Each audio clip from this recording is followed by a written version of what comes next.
Assalamualaikum warahmatullahi wabarakatuh. Perkenalkan, nama saya Dewi Intan Pandini dengan nomor induk mahasiswa 201251995 dari kelas reguler A JD Akademi Farmasi Jember. Di sini saya akan menjelaskan tentang fermentasi tempe atau proses pembuatan tempe dari materi mikrobiologi dan parasitologi. Berikut ini adalah langkah-langkah proses pembuatan tempe. Proses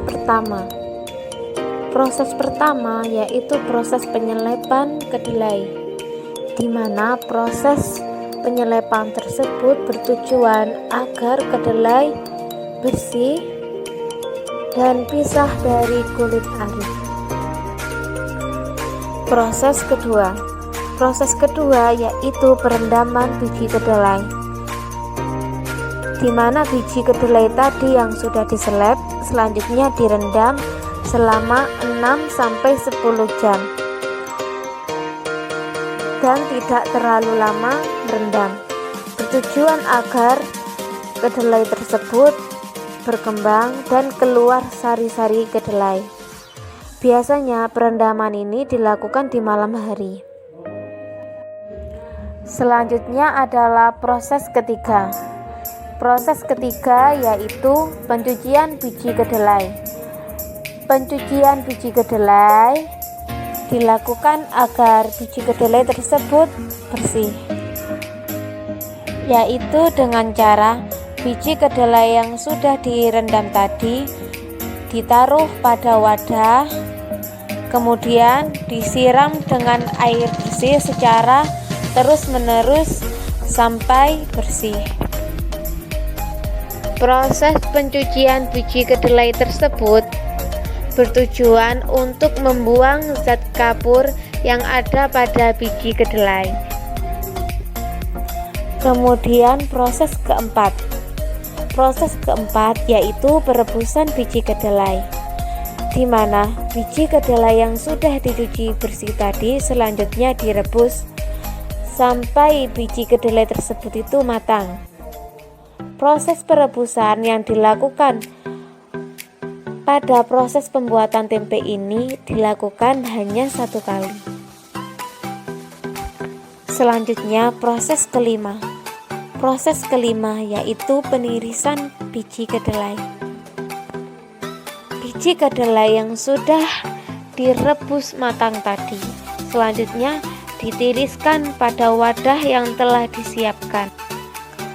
Kemudian proses keenam yaitu proses pendinginan biji kedelai atau proses pemerataan biji kedelai, di mana biji kedelai yang sudah ditiriskan tadi kemudian ditaruh pada wadah yang lebar, kemudian diratakan sehingga biji kedelai tersebut dingin.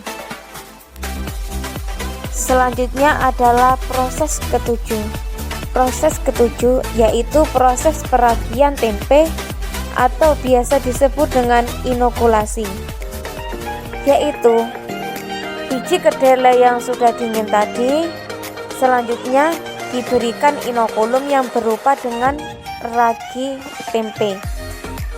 Dalam proses pembuatan tempe ini, ragi tempe yang digunakan adalah ragi tempe dengan merek Cap Jago. Selanjutnya proses ke-8 yaitu proses pembungkusan biji-biji kedelai tadi. Biji kedelai yang sudah diinokulasi selanjutnya dibungkus pada wadah yang telah disiapkan untuk mengalami proses fermentasi. Dalam proses fermentasi biasanya memakan waktu selama 3 hari, di mana kapang yang tumbuh pada permukaan tempe ini menembus biji-biji kedelai sehingga bisa terbentuk menjadi tempe. Pada proses fermentasi tempe ini dilakukan secara sengaja di mana dengan menambahkan inokulum yaitu ragi tempe, dan terjadi pada proses inokulasi. Dalam proses penjualan, di mana sang pemilik tempe melakukan penjualannya di pasar dan dititipkan atau ditaruh di pedagang kaki lima. Biasanya sehari bisa menghabiskan 48 kilo biji kedelai.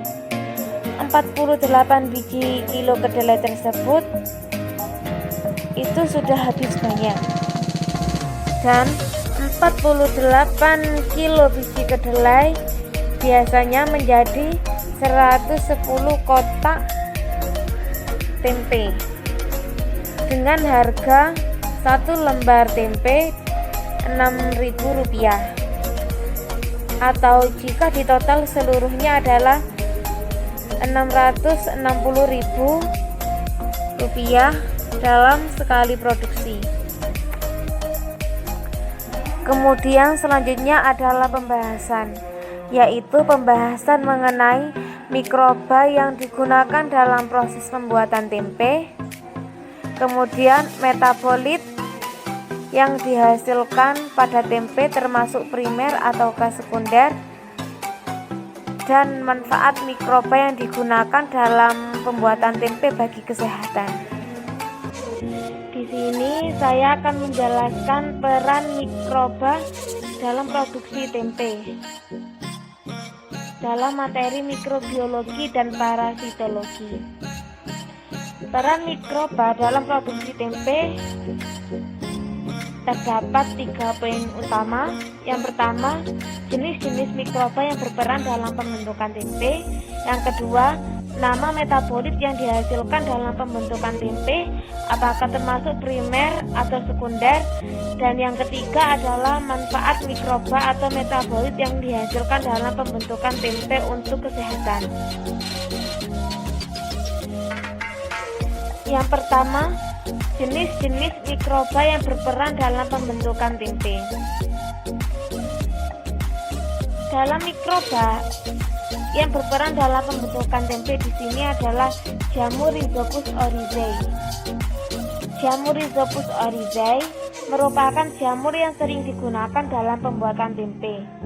Jamur Rhizopus oryzae aman dikonsumsi karena tidak menghasilkan toksin dan mampu menghasilkan asam laktat.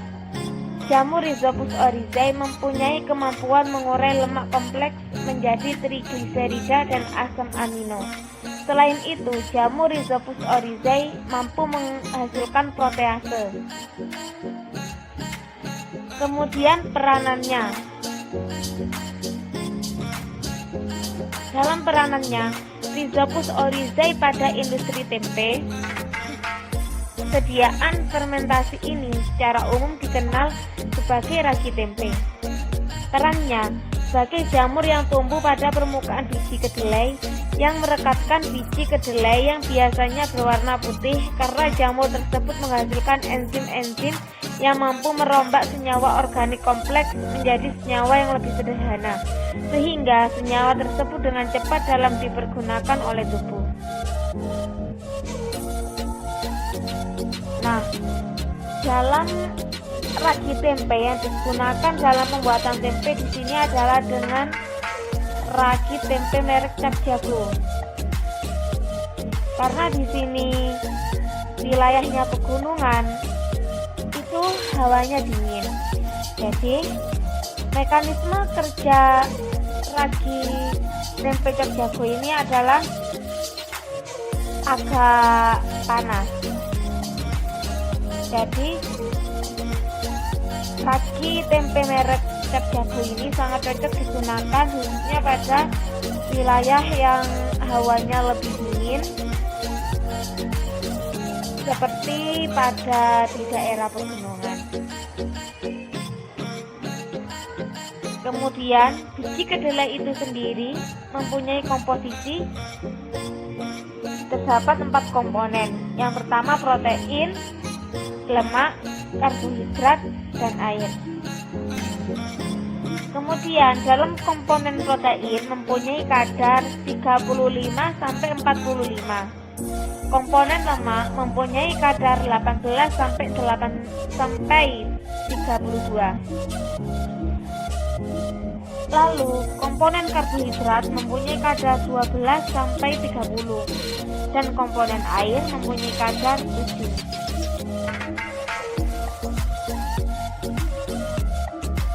Kemudian, nama metabolit yang dihasilkan dalam pembentukan tempe, apakah termasuk primer atau sekunder? Dalam proses pembuatan tempe, metabolit yang dihasilkan adalah karbohidrat dan protein. Dan metabolit tersebut termasuk ke dalam metabolit primer.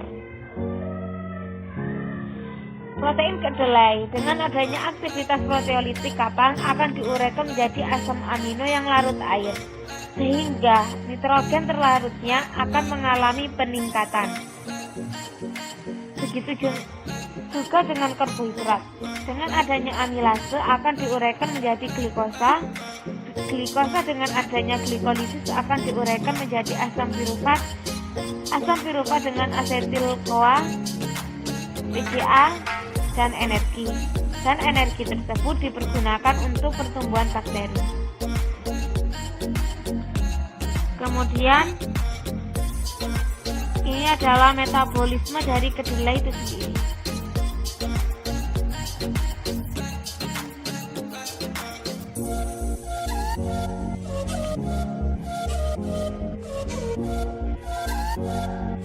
Dan yang poin ketiga adalah manfaat mikroba atau metabolit yang dihasilkan dalam pembentukan tempe untuk kesehatan. Yang pertama, berfungsi sebagai probiotik, yaitu berfungsi membentuk lapisan pelindung di usus dan melindungi pencernaan dari bakteri jahat. Yang kedua, membantu menurunkan kadar kolesterol.